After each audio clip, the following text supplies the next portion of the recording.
والصلاة والسلام على سيد الأنبياء والمرسلين وعلى آله وأصحابه ومن تبعهم بإحسان إلى يوم الدين أما بعد۔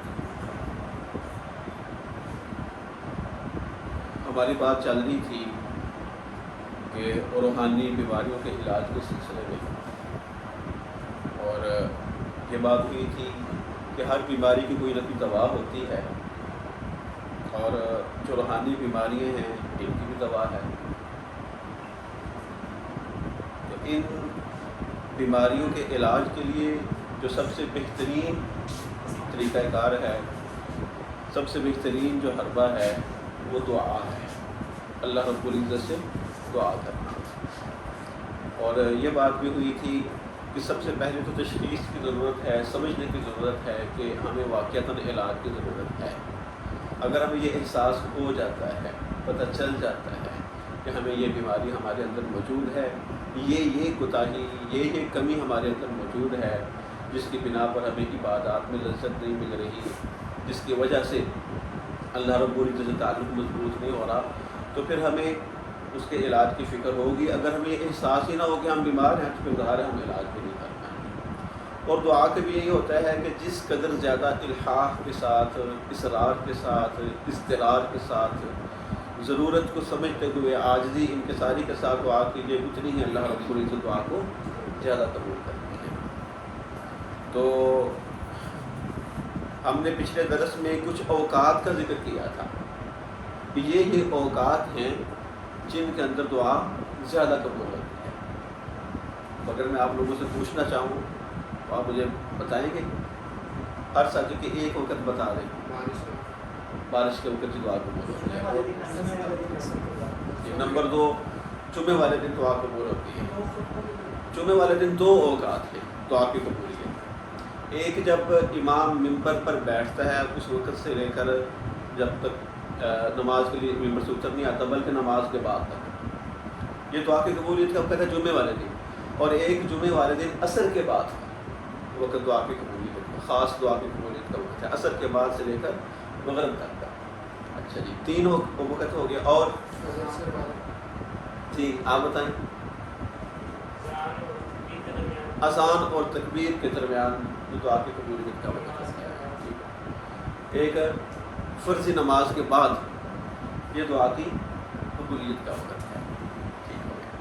اچھا، کوئی آپ کے ذہن میں کوئی اور اسباب ہو دعا کی قبولیت کے، جنہیں ہم اختیار کر کے دعا کی قبولیت کے امکانات کو بڑھایا جا سکتا ہے؟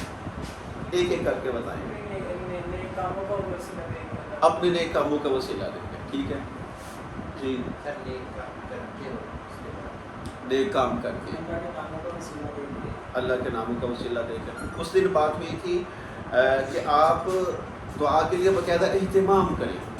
ایک تو ان اوقات کو ملحوظ خاطر رکھیں، اور ایک خاص اہتمام کریں، طہارت کا اہتمام کریں، باوضو ہو، قبلہ رخ ہو کر بیٹھے، ہاتھ اٹھا کر دعا کریں، دل جمعی کے ساتھ دعا کریں، خوب توجہ کے ساتھ دعا کریں۔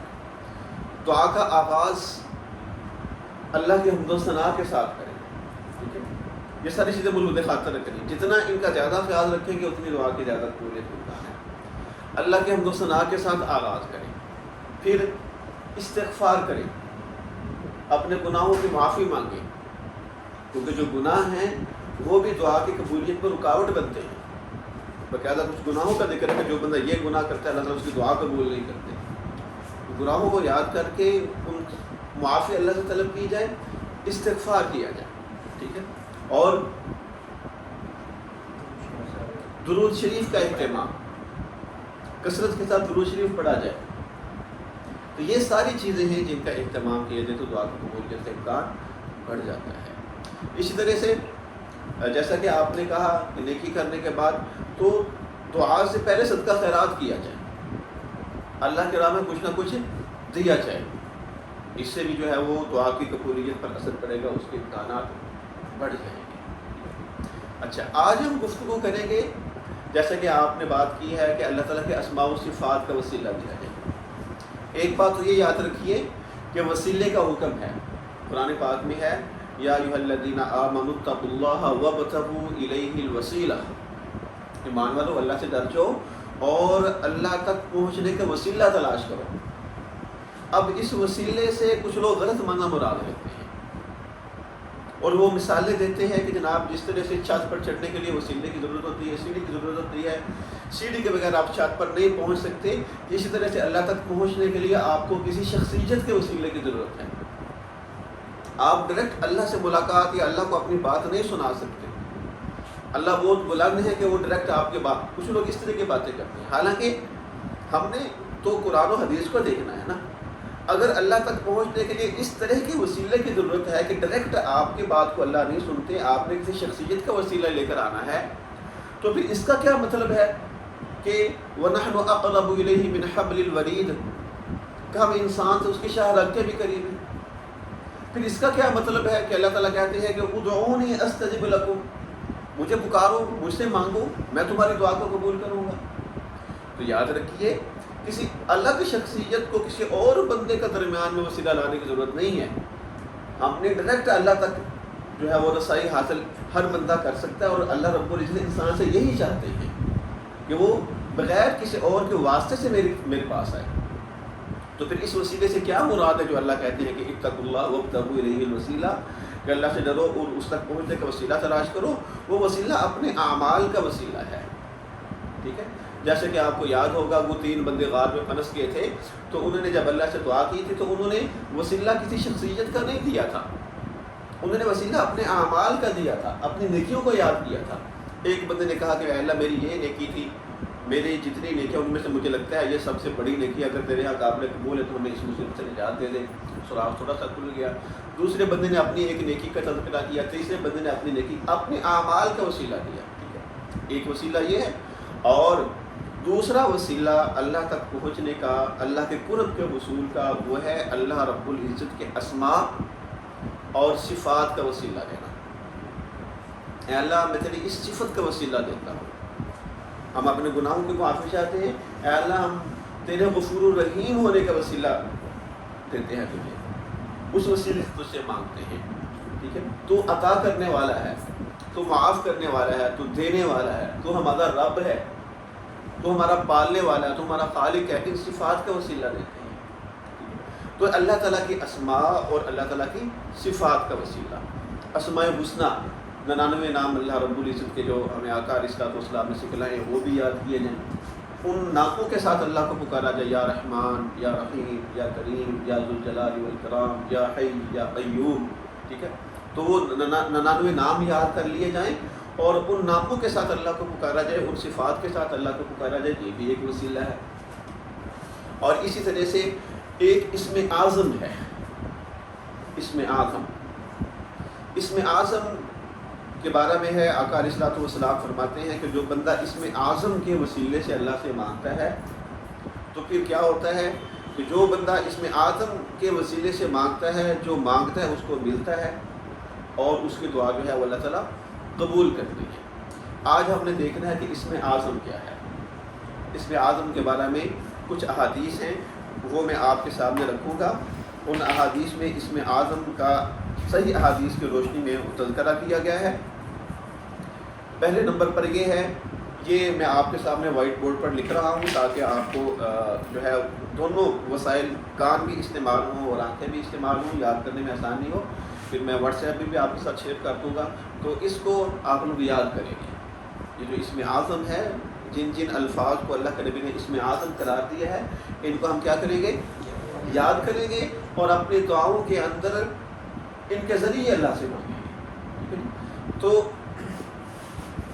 ایک اسم اعظم یہ حضرت عبداللہ بن بریدہ ہیں رضی اللہ تعالیٰ عنہ، وہ اپنے باپ سے بیان کرتے ہیں کہ اللہ کے رسول صلی اللہ علیہ وسلم نے ایک آدمی کو سنا کہ وہ ان الفاظ سے دعا کر رہا تھا، اللہم انی اسألک بانی اشہد انک انت اللہ لا الہ الا انت الاحد الصمد الذی لم یلد ولم یولد ولم یکن لہ کفوا احد۔ اللہ کے نبی نے اس بندے کو ان الفاظ کے ساتھ دعا کرتے ہوئے سنا تو آپ نے فرمایا لقد سأل اللہ بالاسم الذی اذا سئل به اعطى واذا دعی به اجاب۔ کہ اس بندے نے اللہ کے اس نام کے واسطے سے اللہ سے مانگا ہے کہ اس نام کے واسطے سے جب مانگا جائے تو اللہ عطا کرتے ہیں، جب دعا کی جائے تو اللہ دعا کو قبول کرتے ہیں۔ تو یہ میں الفاظ یہاں پر لکھ دیتا ہوں۔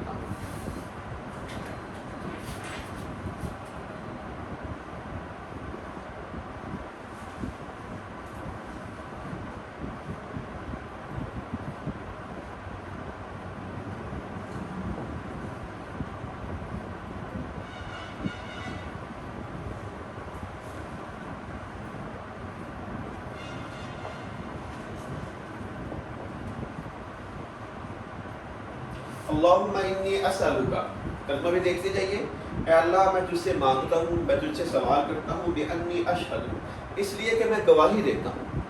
کیوں مانگ رہا ہوں؟ کہ میں گواہی دیتا ہوں بانک انت اللہ، کہ تو اللہ ہے، لا الہ الا انت، تیرے علاوہ کوئی معبود نہیں،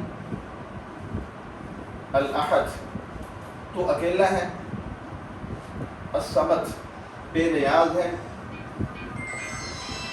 الذی لم یلد ولم یولد، جس کی کوئی اولاد نہیں اور جو کسی کی اولاد نہیں۔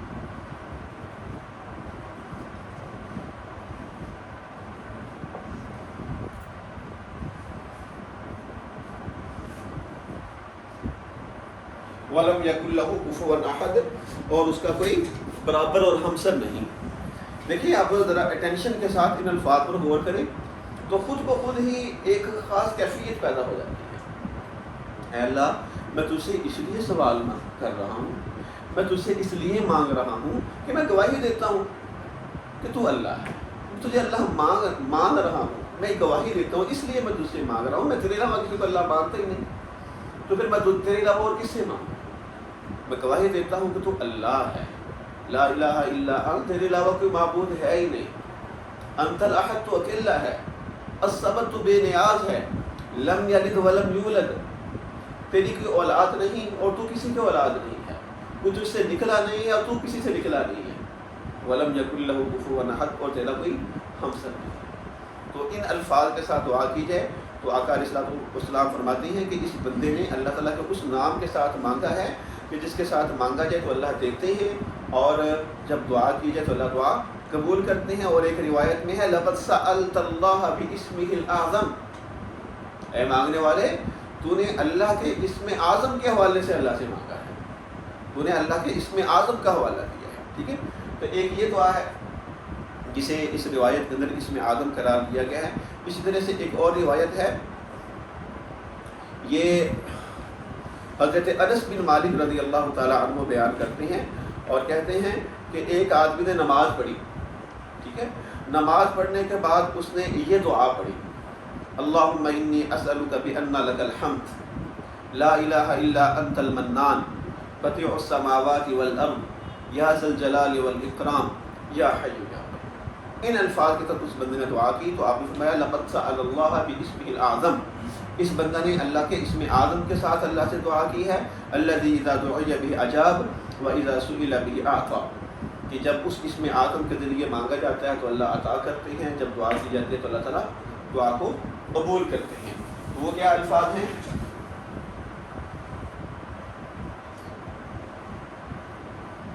اللہم انی اسألک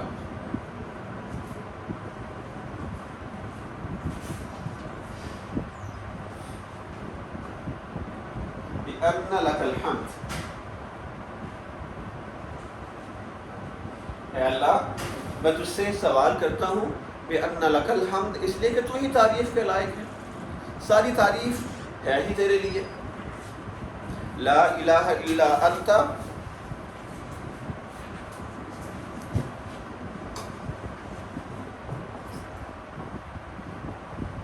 المنان، تو احسان کرنے والا ہے، لا الہ الا انت، تیرے علاوہ کوئی معبود نہیں، اور تو المنان ہے، تو احسان کرنے والا ہے، تو عطا کرنے والا ہے، بدیع السماوات والارض،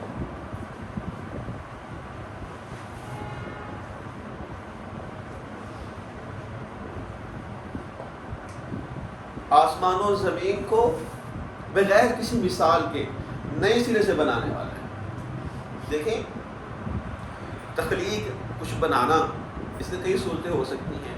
ایک صورت یہ ہے کہ پہلے سے ایک مثال موجود ہے، اس کو دیکھ کر میں بنا لیتا ہوں، وہ بھی ایک کریشن ہے، کچھ بنایا ہے ہم نے۔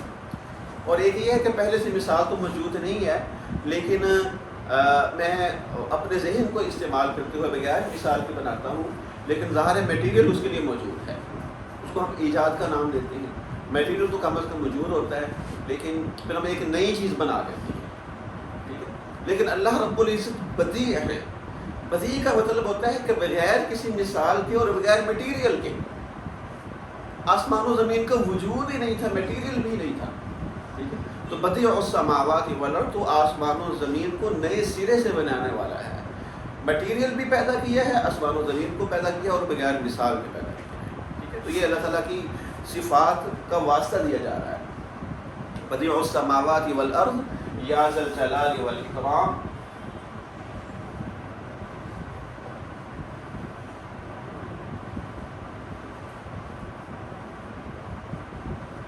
یا حی یا قیوم۔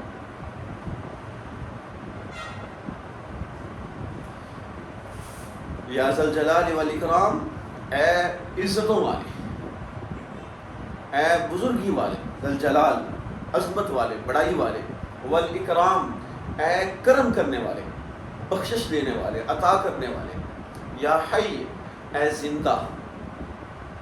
حی کا لفظ یہ بھی اپنا اندر ایک خاص معنی رکھتا ہے کہ ہر چیز ہم سمجھتے ہیں کہ زندہ ہے، لیکن اللہ رب العزت کی ذات کے لیے جس طرح حیات میں کمال حاصل ہے ویسے کسی چیز کو نہیں ہے۔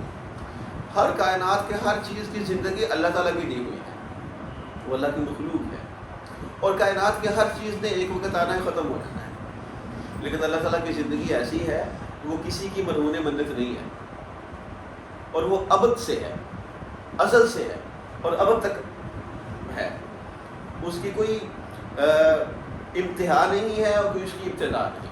تو اصل حی اللہ رب العزت کے ذات ہے۔ پھر وہ قیوم ہے۔ قیوم کا کیا مطلب؟ کہ وہ خود اپنے آپ میں قائم ہے، کوئی اس کو قائم رکھنے والا نہیں ہے۔ کائنات کی ہر چیز کسی نہ کسی واسطے سے قائم ہے، ٹھیک ہے، اور بہت سے وسائل کی ضرورت ہے، بہت سی ان کو حاجات ہیں، وہ قائم نہیں رہ سکتے، ٹھیک ہے۔ ہمیں کئی چیزوں کی ضرورت ہے، ہمیں سانس کی ضرورت ہے، ہمیں کھانے کی ضرورت ہے، ہمیں پینے کی ضرورت ہے، اور سب سے بڑی بات اللہ رب العزت کا جب تک حکم ہے تب تک جہاں زندہ ہے ختم، ٹھیک ہے۔ لیکن اللہ تعالیٰ قیوم قائم ہے، اور نہ صرف خود قائم ہے، قیوم کے اندر یہ بھی ہے قائم رکھنے والے بھی ہیں۔ کائنات کی ہر چیز اللہ رب العزت کے حکم سے قائم ہے۔ ایسا نہیں ہے کہ اللہ تعالیٰ نے بنا کر چھوڑ دیا اب ساری سب کچھ قائم ہے، نہیں، ایک ایک لمحے کے لیے وہ اللہ رب العزت کی محتاج ہے۔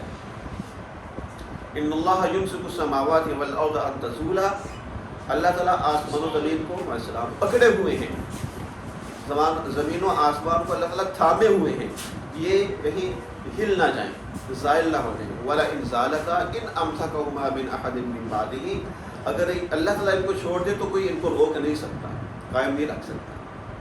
تو ان ساری چیزوں کو دعا کرتے ہوئے اللہ تعالیٰ کی ان صفات کو، اللہ تعالیٰ کے اس مقام اور مرتبے کو ذہن میں لاتے ہوئے جب دعا کی جائے گی تو اس کی قبولیت کے امکان آپ خود سمجھتے ہیں کہ بڑھ جائیں گے۔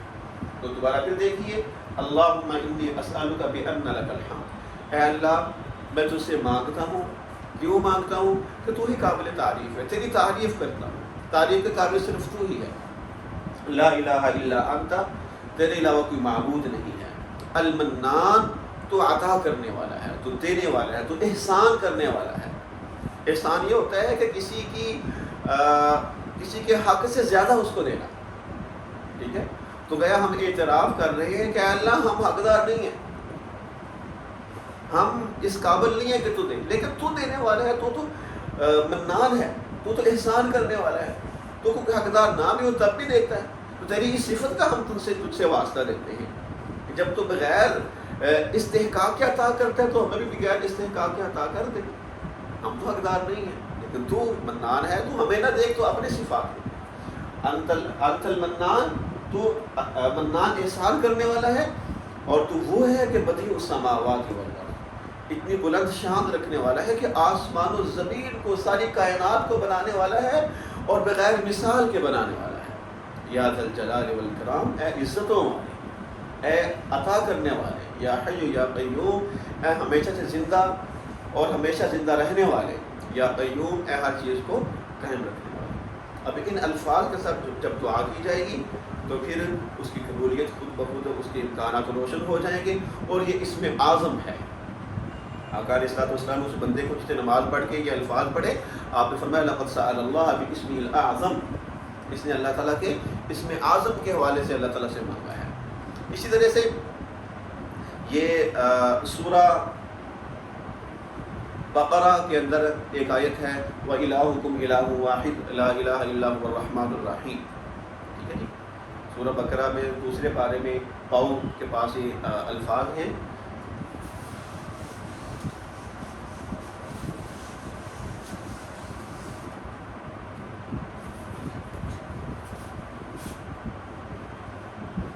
وَإِلَٰهُكُمْ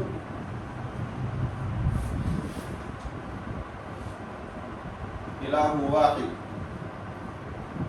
لَا إِلَٰهَ إِلَّا هُوَ الرَّحْمَٰنُ الرَّحِيمُ۔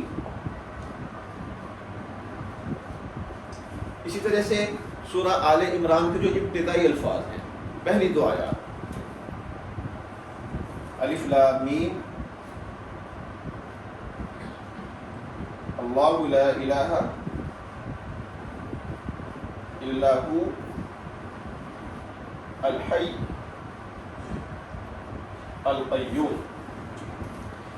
تو حضرت اسماء بنت یزید رضی اللہ تعالیٰ عنہ فرماتی ہیں کہ یہ جو دو آیات ہیں، ایک سورہ بقرہ کی ہے اور ایک آل عمران کی ہے، اسماء بنت یزید کہتے ہیں کہ اللہ کے نبی صلی اللہ علیہ وسلم نے فرمایا کہ ان دو آیتوں میں اللہ کا اسم اعظم ہے، تو دعا کے درمیان، دعا کے دوران ان الفاظ کو پڑھا جائے، الف لام الہکم الہ واحد لا الہ الا هو الرحمن الرحیم، الف لام میم اللہ لا الہ الا هو الحی القیوم، ٹھیک ہے۔ یہ تین ہو گئے، ٹھیک ہے، دو دعائیں پہلے ہوگی اور ایک سورۃ البقرہ کی اور جو ہے وہ آل عمران کی ابتدائی آیات ہو گئی۔ اسی طرح سے یا ذا الجلال والاکرام، خالی یہ الفاظ یا ذا الجلال والاکرام، اس کے بارے میں اللہ کے نبی نے فرمایا الذو بیا ذا الجلال والاکرام، یا ذا الجلال والاکرام کے ساتھ چپک جاؤ، اس کے ساتھ لپٹ جاؤ، اس کے ساتھ وابستہ ہو جاؤ، کثرت کے ساتھ، الہا کے ساتھ، اصرار کے ساتھ، بکثرت دوران دعا ان الفاظ کو پڑھو، یا ذا الجلال والاکرام، یا ذا الجلال والاکرام، یا ذا الجلال والاکرام۔ تو یہ بھی مطلب ہے کہ ایسے الفاظ ہیں جن کے ساتھ جو ہے وہ دعا کی قبولیت کا جو امکان ہے وہ زیادہ ہو جاتا ہے۔ اور اللہ کے نبی کہہ رہے ہیں کہ ان الفاظ سے چمٹ جاؤ، تو پھر میں چمٹ جانا چاہیے، ٹھیک ہے۔ دعا کرتے ہوئے کثرت کے ساتھ ان کو بار بار دہرانا چاہیے، یا ذا الجلال والاکرام، یا ذا الجلال والاکرام، کچھ مانگیں پھر کہیں یا ذا الجلال والاکرام، پھر آگے دعا کریں پھر کہیں یا ذا الجلال والاکرام، ٹھیک ہے۔ اور اسی طرح سے یا حی یا قیوم، یہ الفاظ، اور آپ نے دیکھا ہے کہ یہ یا حی یا قیوم، یا ذا الجلال والاکرام، یہ دونوں الفاظ جو ہم نے پہلے دعا ذکر کی ہے اس میں آدمی اس میں بھی مضبوط ہے، تو وہ بھی پڑھی جائے اور ساتھ الگ سے کثرت کے ساتھ یا حی یا قیوم ان کو پڑھا جائے، یا ذا الجلال والاکرام کثرت سے پڑھا جائے۔ ایک روایت ہے کہ صحابی بیان کرتے ہیں انس بن مالک کہ اللہ کے رسول وسلم کو جب کوئی کام، کوئی پریشانی، کوئی تنگ کر رہی ہوتی نا، کوئی مسئلہ درپیش ہوتا اور آپ اس میں سے پریشان ہوتے، تو آپ کیا کرتے؟